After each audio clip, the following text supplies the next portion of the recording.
if you are between 60 and 67 years old, still working, and haven't touched your super yet. What I am about to share could be the most valuable financial information you'll receive this decade. Because in 2026, a massive change is coming to how Centrelink assesses your superannuation. And if you don't understand this rule, you could be leaving tens of thousands of dollars on the table every single year. I am talking about people who currently get zero-age pension, who could suddenly qualify for the full amount. This isn't speculation, this isn't some internet rumour. Services Australia has confirmed a fundamental shift in how super in the accumulation phase will be treated under the assets test. And the crazy part, most financial advisors aren't even talking about this yet. So if you are someone who has been diligently saving into your super, delaying your retirement to build a bigger nest egg, this video is specifically for you. Stay with me because by the end, you'll know exactly how to position yourself to potentially receive thousands more in pension payments. So here is the simple answer to the question everyone's asking. Will my super count against me when I apply for the age pension? The answer is yes, but also no. And that contradiction is exactly why so many people get this wrong. The truth is, it depends entirely on what phase your superannuation is in. And this distinction, this seemingly technical detail, is about to become the most important factor in determining whether you receive pension support or not. Let me break this down step by step. Currently, under the existing rules, once you reach age pension age, and your super is still in what is called the accumulation phase, meaning you haven't converted it to a pension stream yet. There is a grace period. For the first few weeks after you become eligible, Centrelink doesn't immediately count that super in your assets test. This creates a false sense of security. Many people assume that as long as they don't touch their super, it stays invisible to the system. They think they've found a loophole. But here is what happens next. After that initial period passes, your accumulation phase super gets assessed just like any other financial asset. And suddenly, that $500,000 you've been carefully growing becomes the very thing that disqualifies you from receiving age pension support. The supplement payments, the additional benefits, they start disappearing one by one.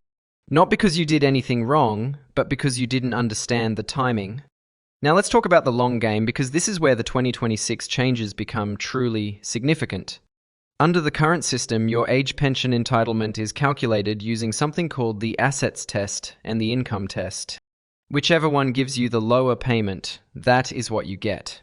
For the assets test, every dollar of assessable assets above a certain threshold reduces your pension. If you are a homeowner and single, assets above roughly $301,750 start eating into your payment. For couples, it is around $451,500. Now here is the critical insight. Your superannuation in accumulation phase has traditionally been counted in this calculation once you reach pension age. But the 2026 reform introduces what policy experts are calling a fairness adjustment. The government has recognized that people who delay retirement, who keep working and keep contributing to their super, have been inadvertently penalized. Think about it. Two 67-year-olds with identical super balances of $500,000. One retires at 65, converts to pension phase, and structures their affairs to minimize the assets test impact. The other keeps working until 67, leaves their super untouched in accumulation phase, and gets hammered by the full assets test. Same money, completely different outcomes. The 2026 changes aim to correct this inequity. Here is what most people fundamentally misunderstand. Centrelink doesn't just look at where your money sits. They look at your intentions, your behavior patterns, your life circumstances. When assessing whether your super should impact your pension eligibility, they consider multiple factors. Are you still making contributions? Are you still working? Have you started drawing down on other assets? Have you made any moves to access your super early? These behavioral signals tell Centrelink whether you are genuinely still in your working life or whether you are effectively retired but gaming the system. The 2026 framework makes this distinction even more explicit. If you are demonstrably still in the workforce, still building your retirement savings, your accumulation phase super may be treated with what is being called assessment transparency. This means it could be viewed differently than the super of someone who is clearly retired but simply hasn't converted their account yet. The key phrase to remember is Genuine Accumulator Status. Document your ongoing employment. Keep records of your continued contributions. These details matter enormously. Now, I need to address something directly because I know some of you are thinking about ways to work around these rules. Let me be absolutely clear. Services Australia has sophisticated data matching capabilities. They share information with the Australian Taxation Office, with financial institutions, with employer databases. If you are receiving income, they know. If you are making super contributions, they know. If you suddenly stop working but claim you are still accumulating, they will find out. The penalties for providing false or misleading information to Centrelink are severe. We're talking about debt recovery, penalty payments, and in serious cases, criminal prosecution. This isn't about finding loopholes. This is about understanding the legitimate rules and positioning yourself correctly within them. The 2026 changes actually make compliance easier, not harder, for people who are genuinely still working. Let's talk practical reality for a moment. Even when you do qualify for age pension payments while overseas or in complex situations, there are mechanical factors that affect what actually lands in your bank account. Processing times can vary. If you are receiving payments into an Australian account, but living expenses are in another currency, exchange rate fluctuations can significantly impact your real purchasing power. A pension payment that looks generous in Australian dollars might feel very different after conversion fees and unfavourable exchange rates. Additionally, the timing of when you notify Centrelink about changes to your circumstances can affect payment continuity. Report too late, and you might face overpayment recovery. Report incorrectly, and payments might be suspended while your case is reviewed. These aren't hypothetical concerns. They're the everyday reality of thousands of pension recipients. Here is something almost nobody talks about. What happens if you convert your super to pension phase, claim age pension benefits, and then decide you want to go back to work? The system doesn't simply snap back to your previous state. You'll need to notify Centrelink of your changed circumstances. Your pension payments will be reassessed based on your new income.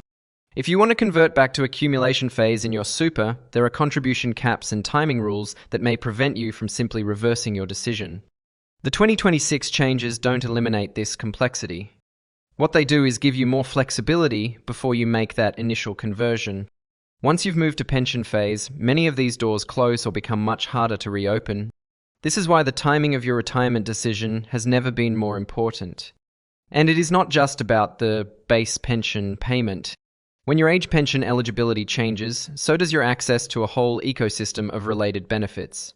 The Pensioner Concession Card gives you access to cheaper medications through the Pharmaceutical Benefits Scheme. State governments offer discounts on utilities, public transport, and council rates. Private businesses offer senior discounts that often require proof of pension status. Lose your age pension eligibility, even partially, and some of these benefits disappear entirely. Others become reduced. That free eye test, that discounted dental work, that cheaper electricity bill, they all connect back to your pension status.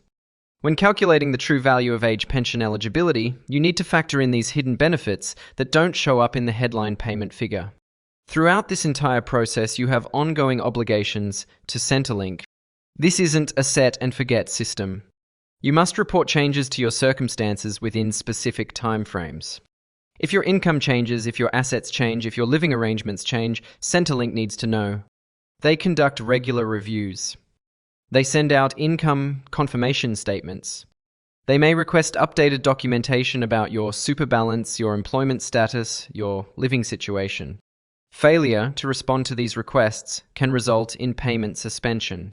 I've seen cases where people missed a single letter and had their payments stopped for months while the situation was sorted out. Set up a MyGov account. Check it regularly. Respond promptly to any requests. This administrative diligence is just as important as understanding the underlying rules. So what should you actually do with all this information? First, if you are approaching pension age and still working, do not rush to convert your super to pension phase. The 2026 changes may significantly benefit you if you maintain genuine accumulator status. Second, document everything. Keep records of your ongoing employment, your super contributions, your intention to continue working. Third, and this is crucial, contact Services Australia or a qualified financial advisor before making any major decisions. Explain your specific situation. Ask how the 2026 changes will affect you personally. The rules I've described today are general principles. Your individual circumstances might involve factors that change the analysis completely. Remember, Centrelink isn't your enemy. The system is designed with specific goals primarily to support Australians who need it while ensuring sustainability. When you understand how the system works, you can make informed decisions that legitimately maximize your entitlements. If you found this information valuable, please share it with friends or family members who might benefit. Subscribe to this channel for more updates as the 2026 changes are implemented. And drop a comment below if you have questions about your specific situation. Knowledge is protection. And in the complex world of retirement planning, being informed isn't just helpful. It is essential.